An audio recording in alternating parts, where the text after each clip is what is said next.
لوګر کې د کرنې او مالداري ریاست په هڅو د افغانستان د راتلونکو نسلونو موسسې له لوري د 15 میلیونه افغانیو په لګښت د مرکز پل عالم او شپږ ولسوالیو له 9500 تنو بزګرانو سره د غنمو د اصلاح شویو تخمونو او کیمیاوي سرو د ویش لړۍ پیل شوه.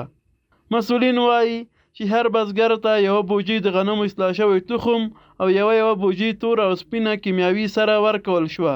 چیرته اقتصاد ته وده ورکوي،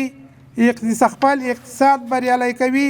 نو هغه اسانه او ښه لاره د زراعت ښه پالنه او ښه کرونده کول دي. نیمو زرو کورنیو دپاره موږ دغه د غنمو پاکیج چې په هغه کې د 50 کیلو د غنمو اصلاح شوی تخم، همدا قسم 50 کیلو تور سره، همدا قسم 50 کیلو سپینه سره ورکوو، ترڅو وکړلی شو چې موږ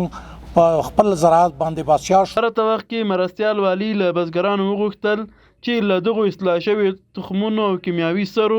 پر ځای ګټه پورته کړي او د خپلو کښتونو پالنې ته توجه وکړي. اصلاح شوي تخمونه که د موږ په وطن کې دا خلک په هغه طریقې باندې استعمال کړي لکه څرنګه چې د زراعت هغه پروګرام ده او د زراعت هغه نصیحت او وصیت ده، نو د خدای په نصرت حکومت داسې وخت به راځي چې دغه ملک به د دغه پردیس اصلاح شوي تخمونو نه غني وي. دا ویلو ده